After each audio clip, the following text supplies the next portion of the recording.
Hey everyone, and welcome to this explainer. Today, we're tackling a piece of advanced English grammar that honestly trips up so many people. But here's the thing, it is absolutely crucial if you want to sound incredibly natural and fluent. We're going to master the subtle yet super vital difference between two expressions, be used to and get used to. These are absolute must-know phrases for your vocabulary arsenal. Okay, let's dive into this and unpack exactly how and when to use them. So, how do you actually talk about a brand new daily routine? I mean, we've all been there, right? You introduce something completely new into your life, and at first, it just doesn't fit. It feels a little awkward, kind of alien, and definitely more than a bit uncomfortable. To really grasp the grammar we're looking at today, we need to connect it to that exact universal feeling of adopting a brand new habit. To give us a perfect real world scenario, we're going to use an anchor anecdote straight from our source material. Imagine you get a weird new computer mouse. This isn't your standard mouse. It's this completely bizarre design where you actually have to use your thumb to move the cursor around on the screen. And because it's just not the normal way to operate a computer, your brain and your hand are totally resisting it. You are definitely not comfortable with this action right out of the box. This feeling of awkward discomfort, that is exactly where our first grammar expression comes into play. Phase 1, the transition. We can really think of adding any new habit to our lives as a multi-step process. When you're adding a new habit and you're stuck in that messy, active, kind of frustrating phase, you use the phrase get used to. Get used to describes the actual transition. It's the active, ongoing movement away from the discomfort of that weird new thumb-operated mouse and towards a state of comfort. Think of the word get here as a literal engine. It's doing the work. You are actively transitioning from not comfortable to comfortable. Just look at this specific quote. I have to get used to it. You hear this all the time, right? Notice how it almost sounds like a requirement, kind of like a chore. Well, that's because it is. When you add something entirely new to your daily routine, like this really frustrating new mouse, you're forcing a transition. You are requiring yourself to move from a state of awkwardness right into a state of comfort. Phase 2, the state of comfort. Let's fast forward in time a bit and see what happens when that transition phase is completely over. Let's move to and see how this builds across a timeline. On day 1, you're looking at that new mouse and it is highly uncomfortable. By week 2, you are right in the thick of the transition. You are getting used to it. The engine's running. But jump ahead to 1 month later, you've been using this bizarre mouse every single day. The pain is gone. The transition is totally finished. Now you are simply used to it.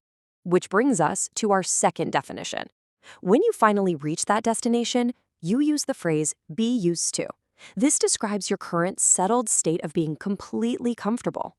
You can just relax, take a breath, and say, no, I'm used to it. The action is totally finished. The requirement to adapt, it's over. You're now simply resting in a state of comfort with this item that used to feel so alien to you. And this brilliantly illustrates the core difference side by side. On the left, we have get used to, which is all about the transition. It's the journey. It's active. On the right, we have be used to, which is the current state of comfort. It is the destination. It's static. Knowing the difference between the active get and the static be is absolutely the key to mastering this vocabulary. The grammar blueprint. Let's pivot and look at the specific mechanics of how to actually build sentences with these two phrases without making mistakes. Now that we understand the feeling and the logic behind these two phases, we need to look under the hood. Because, it's one thing to understand the concept, but it's another to actually build sentences perfectly. Look closely at what follows the word to. This is exactly where English learners constantly trip up. In these specific expressions, the word to has a strict structural rule. It must always be followed by either a noun or a gerund. You absolutely cannot put a normal base verb here. Just to keep things perfectly clear and snappy, let's quickly define what a gerund is. A gerund is simply a verb ending in ing that functions as a noun. So, taking our source's specific example, instead of the base verb use, you would say using the mouse. Now, what's really interesting about this slide is how the mechanics actually play out in a sentence. Remember, be and get are verbs. That means you absolutely must conjugate them based on who is doing the action and when the action is happening.